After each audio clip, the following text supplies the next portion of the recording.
En el nombre del Padre, del Hijo, del Espíritu Santo. Amén. Vamos a pedir al Espíritu Santo su iluminación en estos momentos para que estas palabras que vamos a compartir sirvan para acercarnos más al Señor y a su mensaje. Hoy traigo un tema bien difícil, por decirlo de una manera amena. Amor y lujuria. Amor y lujuria. Decía, Aristóteles definía el amor como: amar es buscar el bien de la persona amada. Punto. Amar es buscar el bien de la persona amada. Nunca amar es usar a la otra persona para satisfacción o para saciar las pasiones. Eso es egoísmo. El padre Jorge Lerin, una vez citando a un escritor francés, Quast,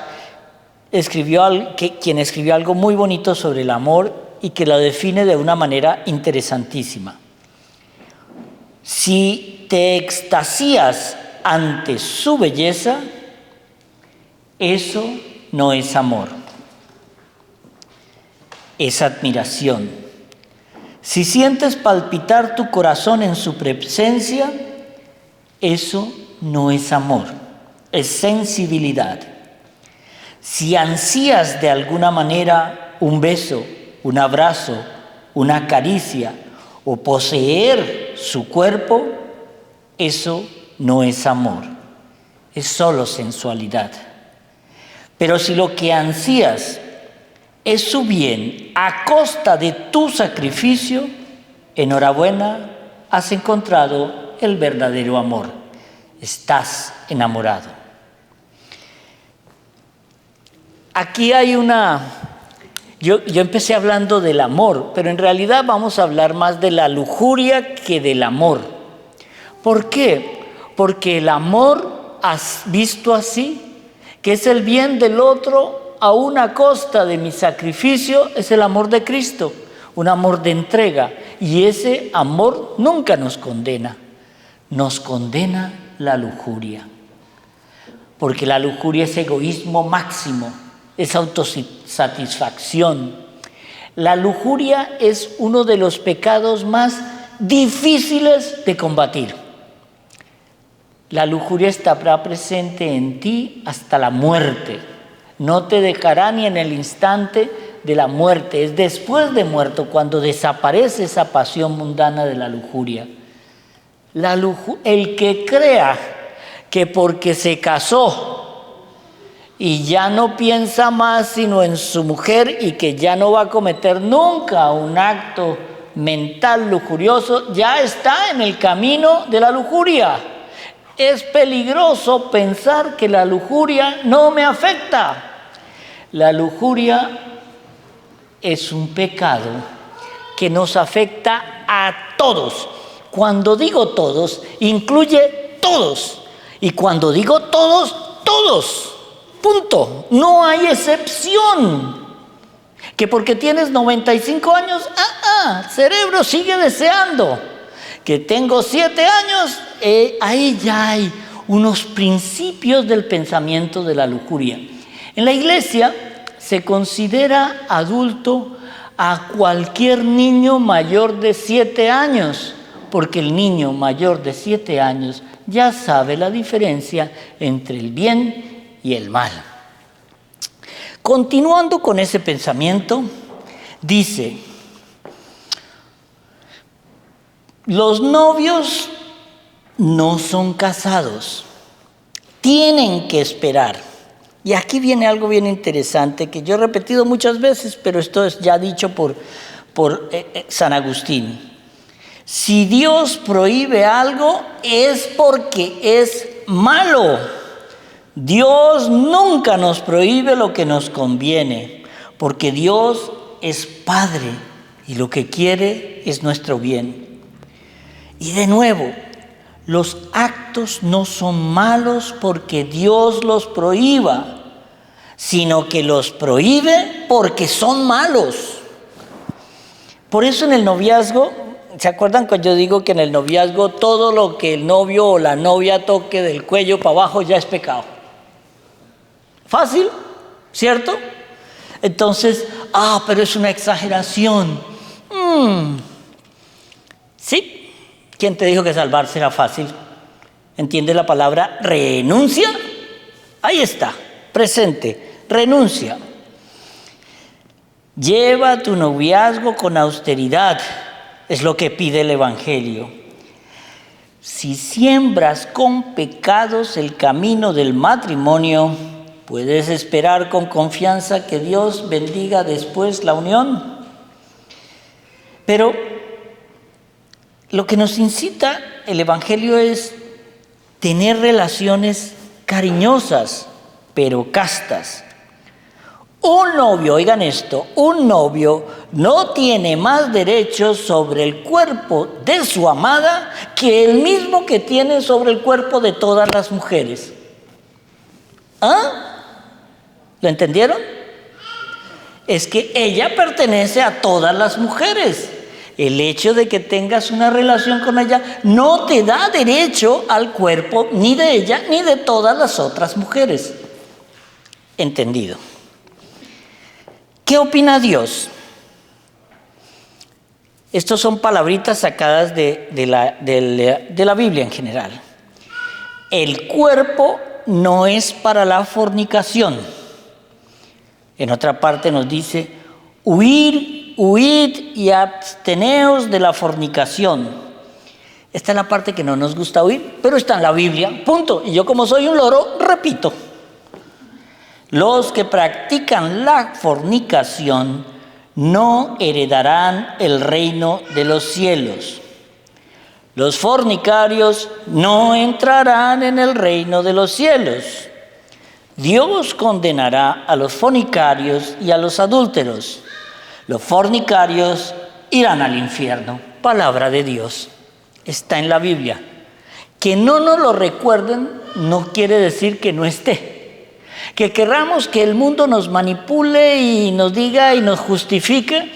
¿Por qué? Porque hoy cuando vemos estos escándalos que están ocurriendo con ciertas celebridades que están en la cárcel, con ciertas relaciones, entonces hoy es cool que una mujer cada 3 o 4 meses cambie de novio porque eso le sube sus views en Instagram y la hacen más cool, la hacen más deseable, la hacen prostituta. Pero es que al revés es lo mismo.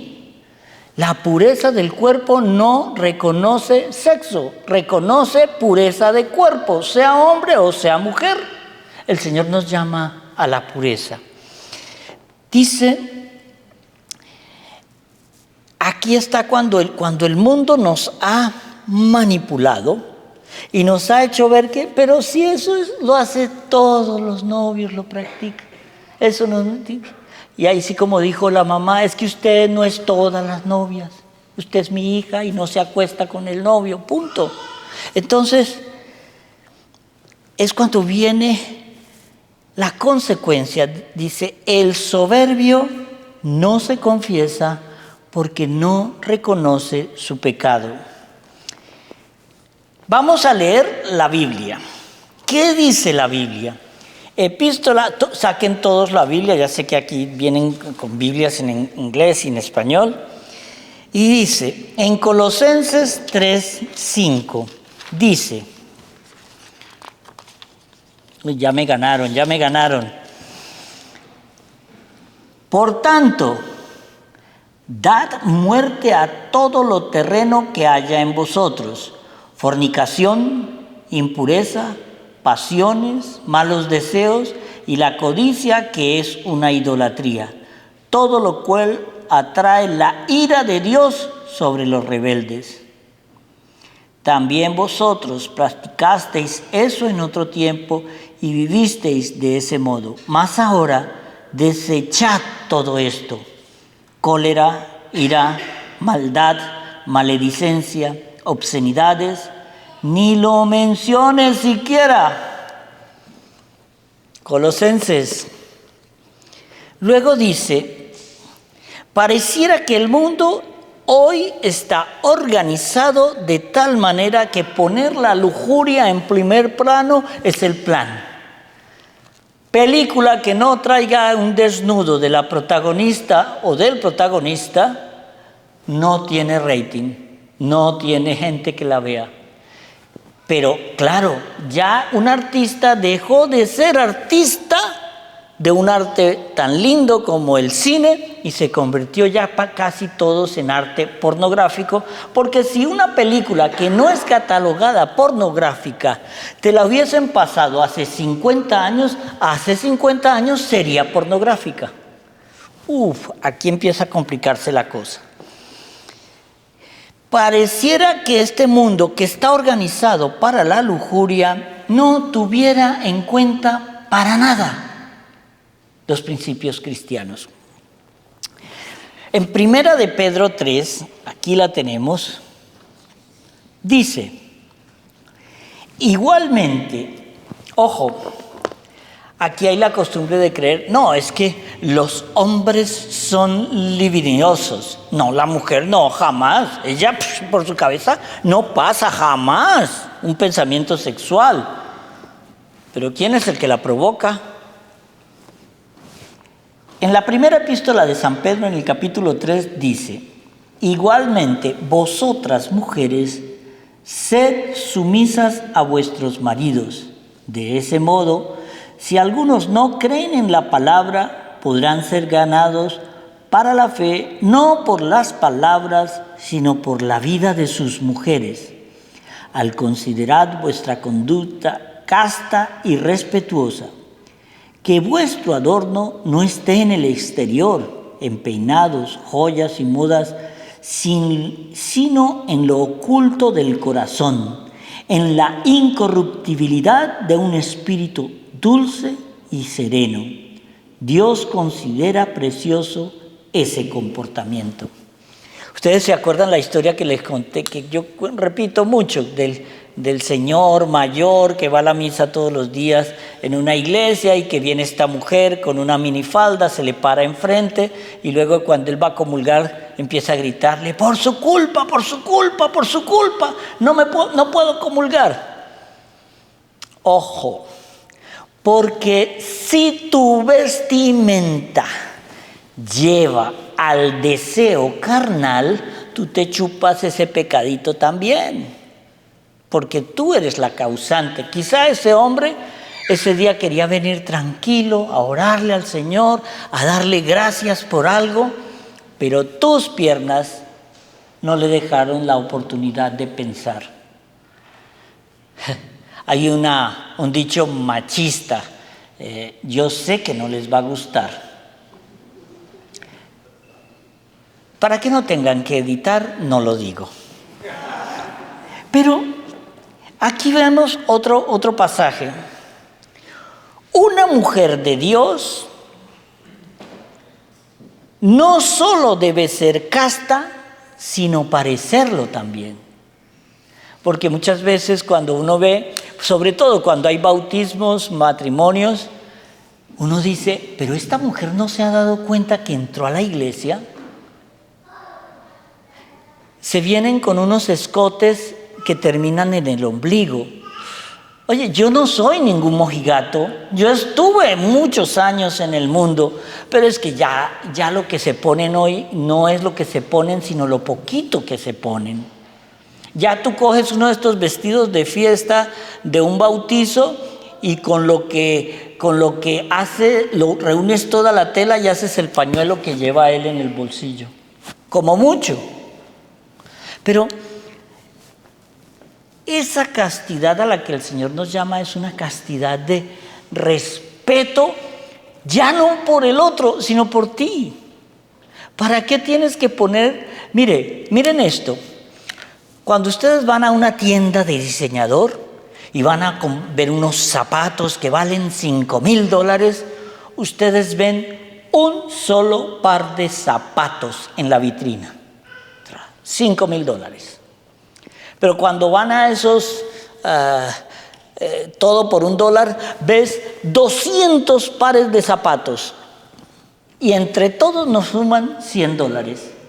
¿Cierto? Porque ponen toda la mercancía en el mostrador. Cuando uno va a estos mostrarios de mujeres, es toda la mercancía en el mostrador. No hay una exclusividad. El hombre, aunque no lo quiera reconocer, quiere ser el exclusivo para esa mujer.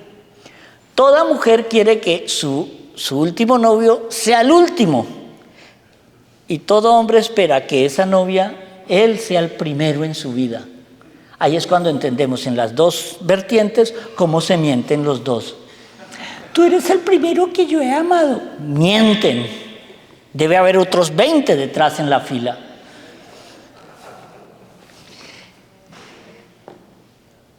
La lujuria hoy es una moda. Pedro nos define cómo debe ser la actitud de la mujer casta en ese capítulo 3. Pero hay una cosa que Romanos 1:26 nos dice. Esta es muy, muy interesante. Denme un par de horas y lo pongo. Romanos 1:26. Miren esto. Sin presiones.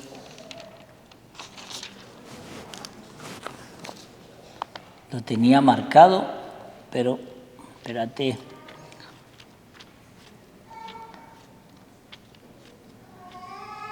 Aquí está.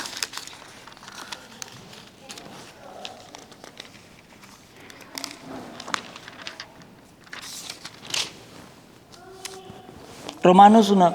Por eso los entregó Dios a pasiones infames. Mire, Romanos 1:26 nos dice algo. Dice, el lujurioso siempre quiere más. Si la lujuria no se frena, lo mata a uno con el desenfreno. Porque el lujurioso no para. La lujuriosa no para. Nunca estará saciado. Nunca. Entonces aquí cuando el Señor nos recuerda algo. Dice, por eso los entregó Dios a pasiones infames, pues sus mujeres invirtieron las relaciones naturales por otras contra la naturaleza. Igualmente, los hombres, abandonando la relación natural con la mujer, se abrazaron en deseos los unos por los otros, cometieron actos infames hombres con hombres y en consecuencia recibieron en sí mismos el pago merecido de su extravío. La pornografía, que hoy está tan en boga en los jóvenes, daña tu deseo sexual. Cuando se empieza con un poquito, el chico quiere ver a la chica desnuda, después quiere ver dos chicas desnudas, después quiere ver una chica con un chico desnudo, después quiere ver el chico desnudo, después quiere ver dos chicos desnudos, después quiere ver... Y llegan al animalismo, a la bestialidad, porque la lujuria nunca tiene límites. Y es cuando el Señor te abandona a ti mismo, te abandona a tus pasiones más infames. Él dice sencillamente, no quieres seguir mis preceptos, no quieres seguir lo que yo te enseño de mis preceptos, ok, dale. Pero mire lo que conlleva esta pasión. Dice, el diablo, y esto lo voy a sacar solo de la Biblia, el diablo opera dentro de los límites establecidos por Dios. Ojo. En Santiago 4:7 y en Timoteo 2:22, el Señor habla de las pasiones juveniles. Nos dice, jóvenes, sed felices, disfrutad tu juventud, pero acuérdate de una cosa, de toda palabra que digas, de todo acto que hagas, tendrás que dar cuenta en el día del juicio. Entonces, tenemos que ver eso. O sea, cuando usted piense que está en una aventura romántica y que nadie sabe nada, acuérdate que estás ante un coro de demonios horripilantes que lo primero que van a hacer tan pronto tú consumas el acto de la fornicación es presentarse ante Dios y decirle: mira lo que hizo tu hija, excelente, que va a misa todos los días, hace rosario, mira. Porque él es sapo, él no se puede quedar callado. Como él ya está jodido, por decir una palabra castiza, entonces quiere que todos pasen por el mismo fuego. Entonces, perdón por lo de fuego. Entonces, hemos de tener mucho cuidado con las pasiones juveniles porque creemos que son propias de la edad. La lujuria es un problema que aún los que escribieron la Biblia se vieron atacados y muy duramente por ella. La lujuria nos afecta a todos, sin excepción. Nadie está exento de la lucha contra la lujuria, no importa la edad. El impacto de la lujuria afecta la toma de decisiones, pero sobre todo afecta nuestras relaciones. Mira esto. Uno se pregunta: no, es que los pillaron en el parqueo de un centro comercial y las cámaras lo grabaron. ¿Ustedes creen que esa parejita estaba consciente de la cámara? No, es que el pecado obnubila. La lujuria hace que llegues al pecado y el pecado te conduce a la muerte. La lujuria siempre hace que ya no razones con sabiduría, sino con pasión. Y cuando tú tomas decisiones basadas en la pasión, es cuando terminas casada con el que no es. Por eso se llama novio, no vio. Entonces, cuando yo entiendo eso, es cuando entendemos: ups, tuve un niño y no estaba preparada para eso. Lujuria. Porque cuando yo no pienso las consecuencias es porque no estoy mirando a futuro, estoy mirando el acto presente y punto, no más. Entonces, la lujuria transforma el carácter de una persona y afecta su futuro. Nadie es inmune a su atracción. Los lleva a matrimonios inadecuados. Nunca te engañes pensando que estás por encima de la lujuria. Nunca creas que porque tienes 90 años ya no deseas a la mujer de 20. Nunca. O a la de 40. O a la de 70. O a la de 100. Ustedes se ríen, pero hay muchas denuncias de abuso sexual contra personas ancianas.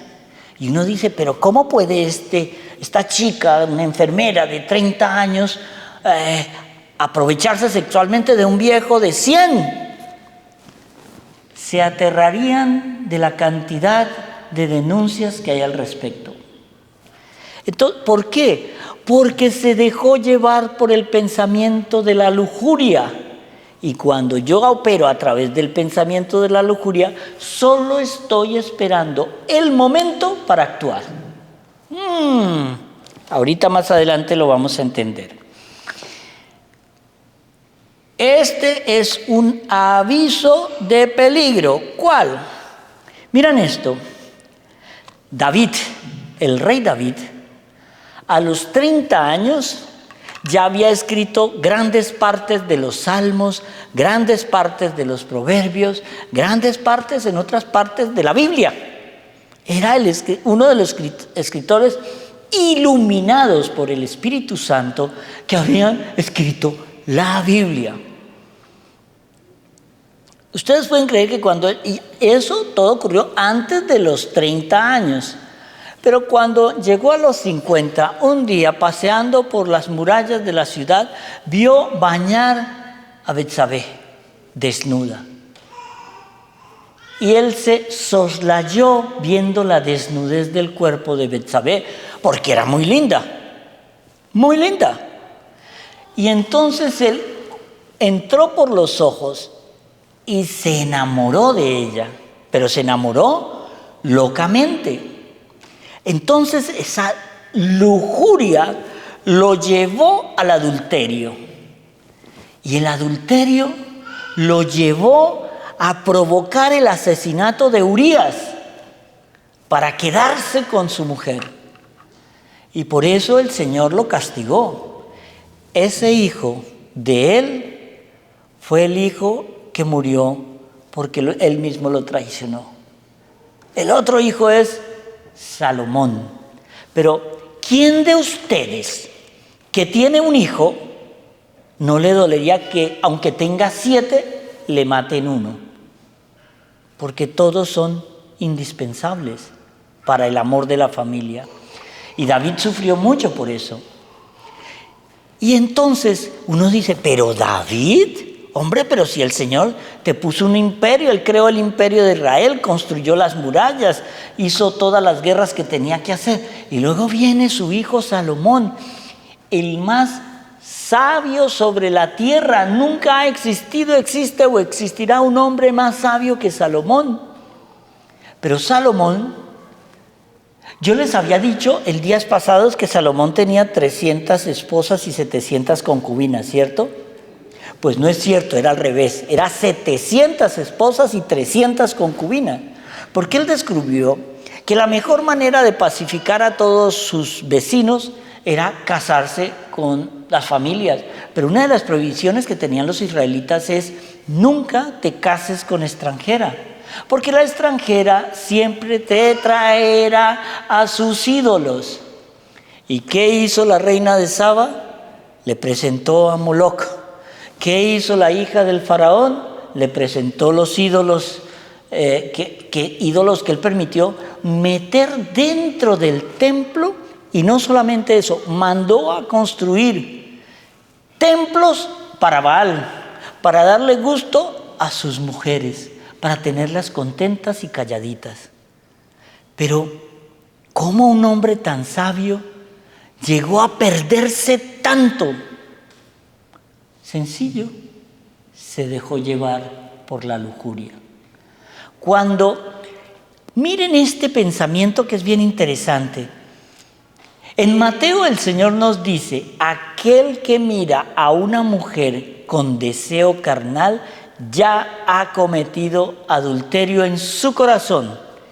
Él no está diciendo que el pecado del adulterio como acto y el pecado del adulterio en el corazón sean lo mismo, son dos cosas diferentes. Lo que está hablando es de un proceso que siempre va a entrar por los ojos. Cuando una chica ve a un chico guapo, entró por los ojos. Después, alguien me decía que el pensamiento de la mujer es un pensamiento tan complicado que la inteligencia artificial se queda chiquita cuando lo comparan con el cerebro de la mujer. Porque ella es capaz de construir películas con guiones, con matices, con colores, con la marca del carro que la va a recoger, que en la colonia que él trae, cómo le va a quitar la ropa. Lo construye todo en su mente, todo. No se rían, porque si se ríen se delatan solas. Entonces, ¿pero qué pasa?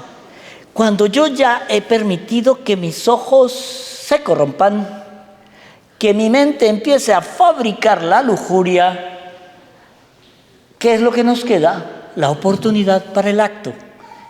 El acto de la lujuria, en ese acto es cuando es como, piénsenlo, cuando usted es casada y tiene relaciones con un hombre que es prohibido también, es como si se abriera una puerta infernal donde van a salir unos demonios. ¿Y a quién van a mortificar esos demonios? A los idiotas que están ahí. O sea, en la lujuria vi una pintura hace poquito en la cual ella conoce, ¿cómo es? Ella ve al tipo, sale al primer acto y es un Adonis, un hombre guapísimo. En el segundo acto están en la cama, en el tercer acto está la cabeza del demonio sobre ella, pero el cuerpo del muchacho. Es eso el adulterio. Es un carnaval de demonios actuando en un acto. Si los adúlteros conocieran eso, correrían. Pero es que la lujuria engaña. La lujuria se disfraza. ¿El pecado es feo? No, es bonito, porque si no, no sería tentación. Entonces, aquí vamos a pasar. El pecado en sí mismo es engañoso y astuto. Engaña a la persona pensando que ha vencido esa tentación. Hace que pensemos que, no, esta persona que nos fascinaba, pero eso fue hace 10 años, ahora debe estar gorda, debe estar celulítica. No, ya no. Y la vuelve a ver, gorda y celulítica, pero le sigue fascinando. Porque cuando la lujuria se ensaña, no importa, se ensaña. Entonces, cuando tú ya crees que has superado eso, preocúpate. Es cuando más fácil puedes caer. Pero cuando las circunstancias son adecuadas, el pecado latente de la lujuria explota. Yo he oído muchas personas que vienen a consultarme y me dicen, padre, pero yo no pensé que yo fuera a llegar a este grado de estupidez. Y por una noche que caí, perdí mi matrimonio. Por una noche que caí, perdí mi vida. Perdí todo lo que tenía por la lujuria. Porque es que la lujuria trae unas consecuencias alrededor. Dios no nos dejará tentar más de las gracias que tengamos para resistir esa tentación. Uno no es pecador por ser tentado, sino que se convierte en pecador al acceder a la tentación. Por eso el Padre Nuestro nos dice, no nos dejes caer en la tentación. No nos dice, no nos dejes tentar. Y cuando dice, no, es que Dios permitió, Dios me tentó. No, Dios nunca tienta a nadie. El tentador es el demonio. Pero el demonio tiene un límite en el cual se mueve el pecado de la concupiscencia. Es esa tendencia a buscar siempre lo prohibido. El otro día leía yo a un Carl Gustav Jung, decía que si en nuestra sociedad cultural hubiesen dicho que el codo era lo más erótico del cuerpo, buscaríamos como idiotas verle el codo a todos. ¿Sí ves? Pero nuestra sociedad cultural nos metió otras partes. Entonces, a mí me pareció curioso. Una vez yo estaba haciendo un documental con unos indígenas en el Amazonas, donde las mujeres iban todas con el torso desnudo. Pero para los hombres de la tribu, ver los senos de las mujeres no era nada excitante. Era de donde los niños se alimentaban. Sí ve cómo la cultura y la contracultura nos va construyendo a nosotros. Pero entonces, aquí vamos a entrar en otro terreno bien interesante. Dice, la forma en que respondemos a la tentación depende única y exclusivamente de nosotros mismos. ¿Por qué? No podemos evitar que un pájaro vuele sobre nuestra cabeza, ¿cierto? Pero sí podemos evitar que el pájaro haga un nido en mi cabeza. Sí, esa es la tentación. La tentación va a estar ahí rondando y rondando. No porque te la pases rezando 24 horas al día. No por eso vas a dejar de ser tentado. No. Lo que pasa es que vas a estar mejor preparado para huir de la tentación. Y aquí viene una parte, huir de la tentación. Mire esto. Debemos ejercer una disciplina sobre nuestra carne. Recordemos siempre, Dios no tienta a nadie. Es el diablo el que tienta. Porque la lujuria tiene su nacimiento en el corazón. Mateo 5:27 dice, cometes adulterio en tu corazón. Entonces Jesús nunca dice que el acto y el deseo del adulterio sean lo mismo, sino que habla de que los dos son pecaminosos. Tratar con la lujuria en el corazón es la clave. Cuando los corazones están limpios, es porque hemos cuidado nuestros ojos. Ojo con lo que vemos. Ojo. Y aquí empezamos a entender, cuando el corazón está lleno de adulterios, lo único que nos falta es la oportunidad para ejercer el adulterio. Y Jesús no dice que ambos, el acto y el pensamiento, sean lo mismo, sino que violan el mandamiento del adulterio. Mire, muchas veces la gente no comete adulterio o fornicación no porque no quiera, sino porque le da miedo a ser descubierto. Porque si no le tuviera el miedo a ser descubierto, cometeríamos más adulterios y fornicaciones. Porque no hemos cuidado los ojos. Por eso, ¿cómo se llama el centro del ojo? La niña del ojo.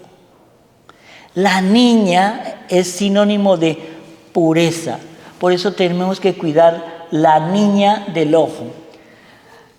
Es que cuando oigo a muchos, no, padre, yo no veo pornografía, pero es que mis amigos me mandaron el otro día una imagen y yo me quedé ahí y hice clic y eso me llevó a una página pornográfica y esa página, yo no quería, padre, yo no quería. Pero es que la página estaba muy buena, padre. Eso era... ¿Sí ve? Ahí fue la tentación y empecé a construir con la tentación mi acto lujurioso. Tratar con la lujuria en el corazón y luchar contra ella es la clave. Los ojos siempre deben estar cuidados. En Job 31:1, él decía, no me pueden culpar jamás de ver con ojos de lujuria a una sola doncella. A una sola doncella jamás la miré con ojos de lujuria. Y sin embargo estoy aquí sufriendo. Hice pactos con mis ojos. Yo los invito. ¿Ustedes quieren trabajar la lujuria? No el que me diga que no, que él no va a ser asexuado totalmente. Uy, papito, usted está en graves problemas. ¿Por qué? Porque una cosa es luchar contra la lujuria y otra cosa es creer que no me afecta la lujuria.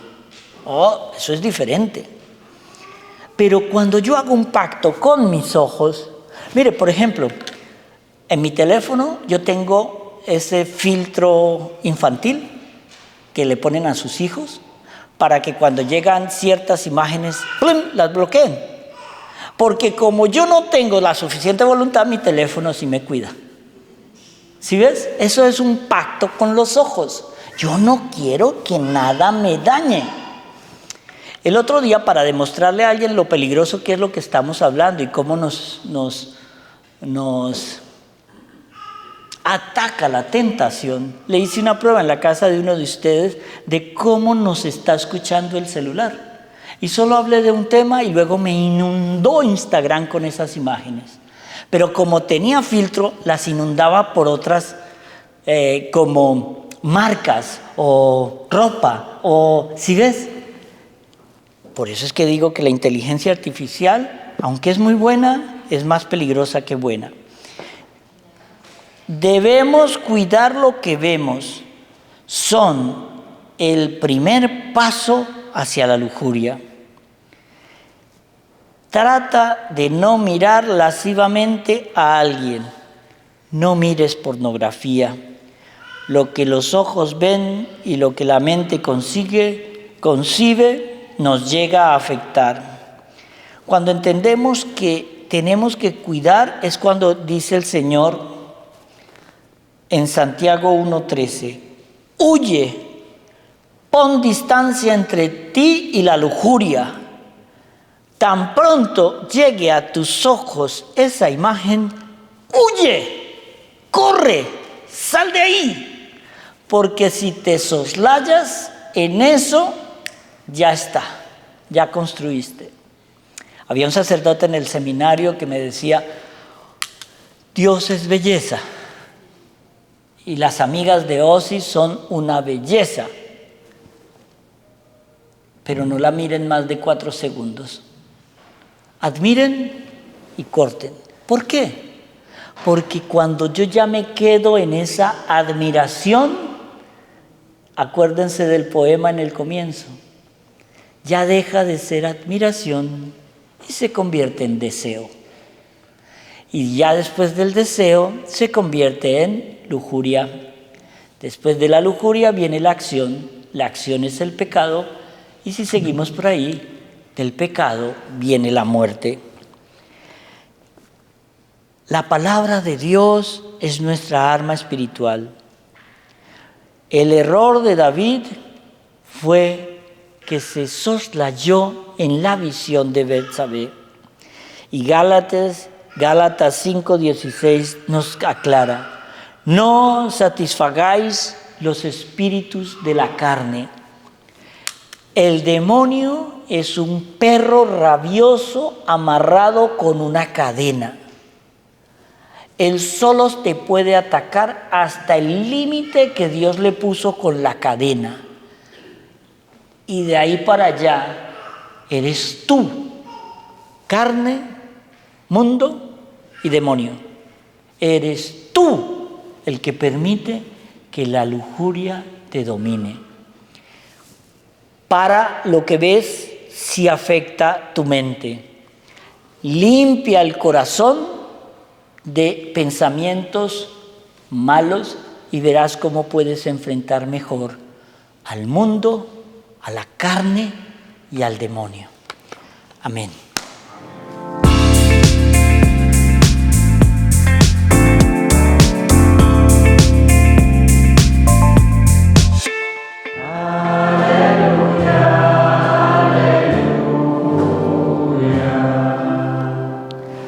El Señor esté con vosotros. Lectura del Santo Evangelio según San Lucas.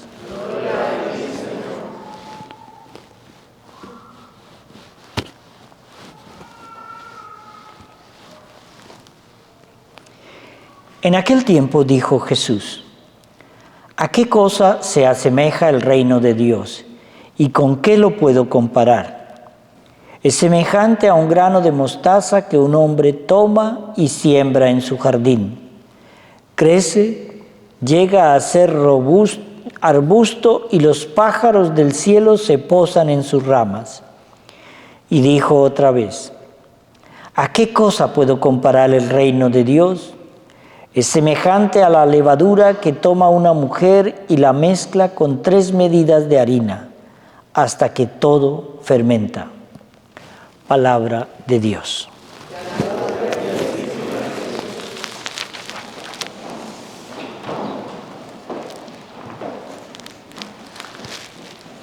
El otro día, cuando estábamos leyendo esto en un grupo de oración, y leíamos que las esposas se sometan a sus maridos como al Señor, se levanta una y me dice, Padre, es que usted no conoce a mi marido, pero la conozco a usted, pobre marido. Y entonces, ¿a quién le gusta someterse? ¿Hay alguien aquí que le gusta obedecer? A nadie. Un ejemplo, yo soy el más desobediente de todos. O pregúntenle al arzobispo. Entonces, mire, cuando el Evangelio está hablando de cómo es el reino de Dios, aquí hay algo bien lindo. Dice, a un grano de mostaza que llega a ser arbusto. ¿Qué hay ahí? Un proceso. Hay que esperar. O ¿qué significa fermentación? Que tiene que haber un proceso en la harina para que sea fermentada. No es que ella puso ahí la harina y punto, ya está. No es que el del jardín puso el granito y al otro día ya tenía un arbusto. No. ¿Quién quiere esperar? Mira, estaba hablando antes de empezar con que nuestra presidenta de Monaguillos, Mía, cumplió 13 años. Pero yo aquí me acuerdo cuando ella salía del carro, estaba cansada y entonces yo la tenía que cargar en mis hombros y era tan chiquitica, ya no puedo hacer lo mismo. Entonces uno dice, ha sido un proceso en el cual vemos, ¿cuántos de ustedes no ven a sus niños hoy casados, con hijos? Y las niñas eran tan lindas cuando tenían 7 añitos, qué dulzura, y terminan siendo estos seres criticones. No queremos el proceso. No queremos aceptar que hay que luchar por algo. No queremos saber que tengo que esperar. Pero el mensaje de hoy del Señor es claro. Tengamos en cuenta que esto ocurre ya cuando Él está bajando hacia Jerusalén.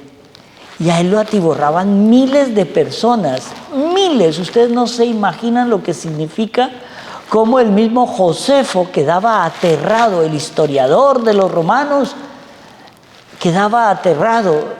Es un historiador del mundo judío, cómo lo seguían multitudes.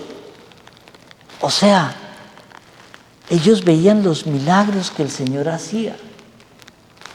Y aún viendo los milagros que el Señor les hizo, ellos mismos, una semana después, estaban gritando, ¡crucifícale!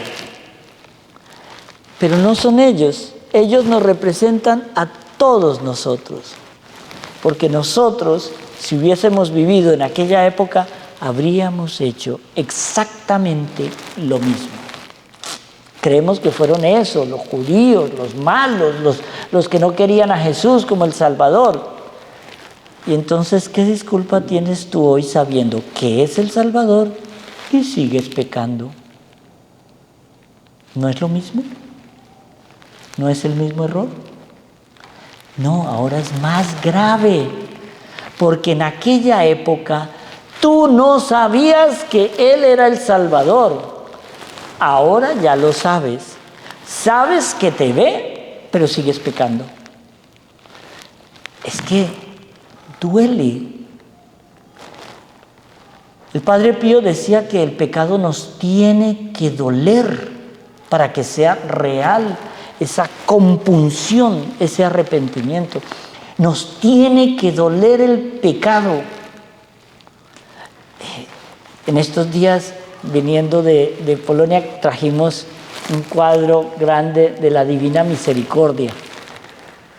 Y yo ya no tengo dónde poner más santitos, estatuas, vírgenes, rosarios. La gente sigue creyendo que yo no rezo el rosario, porque cada vez que alguien viaja, me trae un rosario.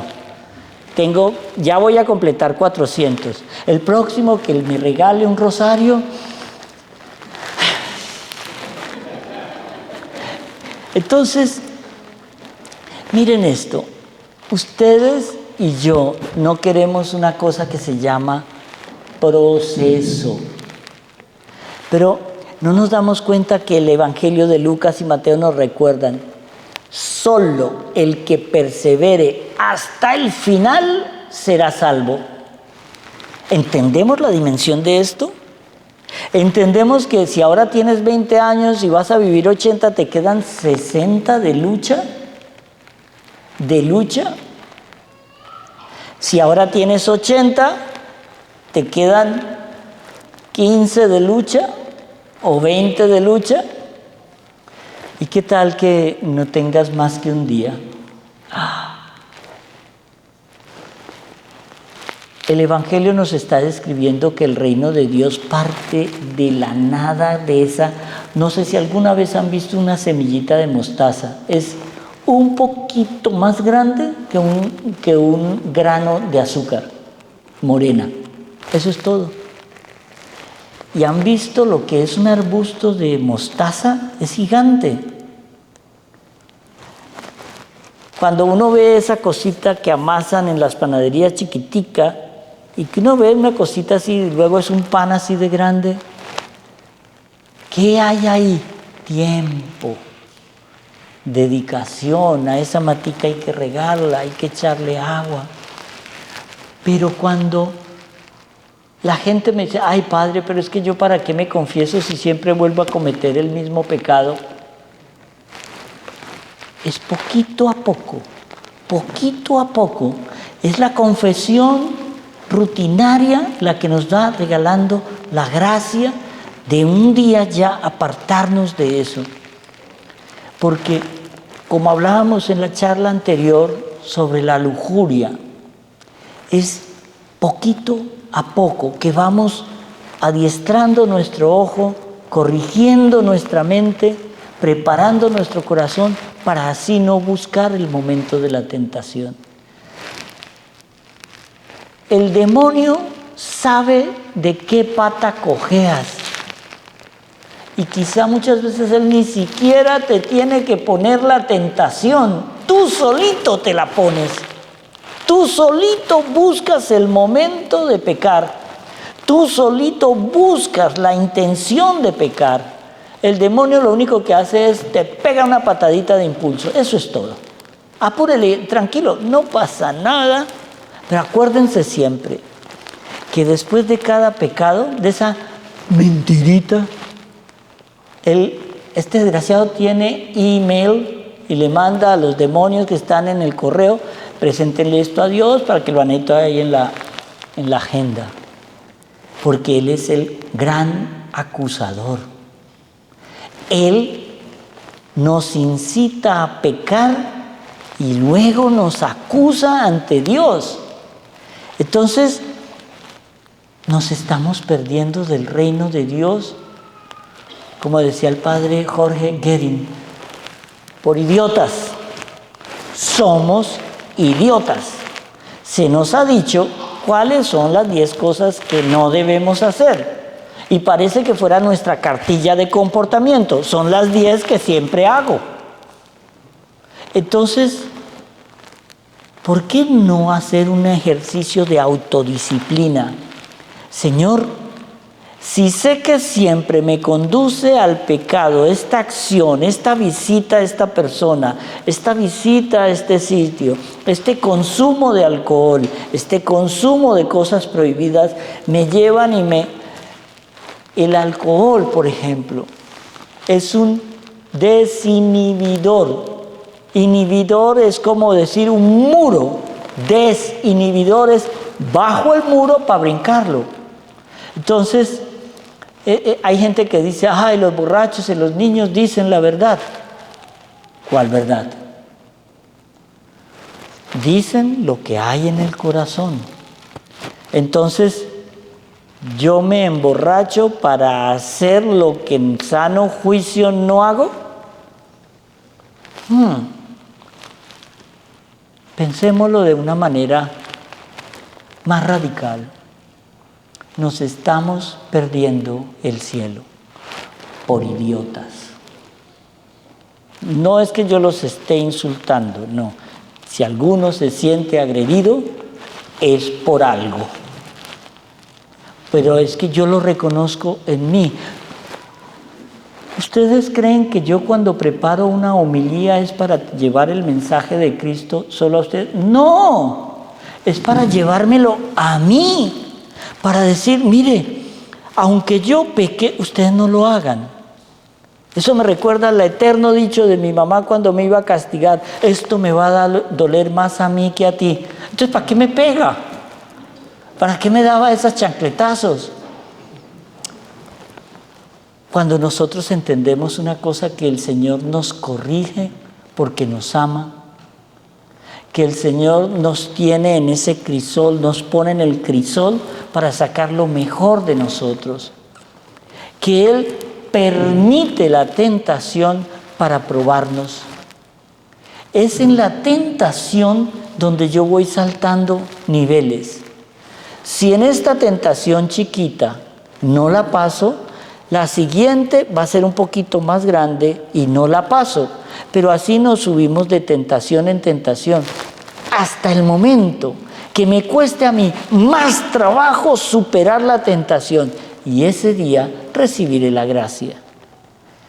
Pero es que es una lucha constante. La confesión es como el Señor diciéndonos, ok, no superaste esta porque caíste. No importa, vamos a empezar de nuevo, otra vez. Pero la nueva tentación es más grande y volvemos a caer.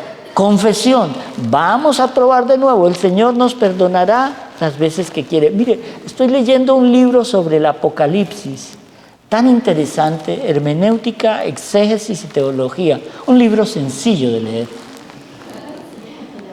Pero era tan importante, es tan importante entender en Juan la numerología o los números. Cuando en Dios se dice 7, se habla de perfección. Cuando en Dios se dice 1000, se habla como de un número casi infinito. Dije casi infinito, no infinito. Por eso el Señor nos perdona, nos llama a perdonar 70 veces 7. Son 70 veces la perfección. Entonces, cuando leemos lo de Pablo, lo de someternos a la obediencia, cuando leemos el Salmo que nos está invitando a la perfección, y luego llegamos al Evangelio de Lucas que nos está diciendo, solo así, cuando reconozco cómo es el reino de Dios, es que yo voy a entender la belleza de lo que Él me va a regalar. Por mucho sufrimiento que tengas aquí, si lo aceptas en nombre del Señor, estás aceptando la divina voluntad. Y es ahí cuando empezamos a construir nuestro cielo. Bienaventurada la cruz que el Señor te ha permitido. No es la cruz que tú has elegido, es la cruz que Dios te mandó. Cada día es una cruz diferente. Hay algunos que les dura esa cruz meses, semanas, años o toda la vida. En la catedral tenemos un obispo haitiano que sufrió un atentado con una bomba y él quedó todo quemado. Todo, pero es que ustedes no se pueden imaginar. ¿Sabe qué es lo más interesante? Yo como con él algunos días y él tiene los labiecitos en carne viva, no puede coger casi los cubiertos. ¿Ustedes creen que yo le he oído a él un ay, una queja, una rabia por lo que le pasó? Es que su rostro es otro, es quemado por una bomba, sus manos, su pecho, sus piernas, sus pies. El Señor nos lo puso en la catedral para que entendamos el nivel de sufrimiento aceptado y diciéndole, y todo el día se la pasa diciendo chistes y riéndose. Y te pregunta, ¿cómo te fue en el viaje, Osi? ¿Qué has hecho, Osi? ¿Cuántos enfermitos has ungido hoy? Oh, qué bonita tu labor. Estás mandando gentecita al cielo. Y él estuvo a punto de morir y nunca se queja. Y usted quítese un padrastro de aquí de la uña a ver si no chilla. Aprendamos a ver que el reino de los cielos, esa belleza del reino de los cielos, no se consigue sino a través de buscar la perfección, con paciencia, con constancia y con la gracia del Señor. Siempre constancia. Solo el que persevere hasta el final será salvo. Amén.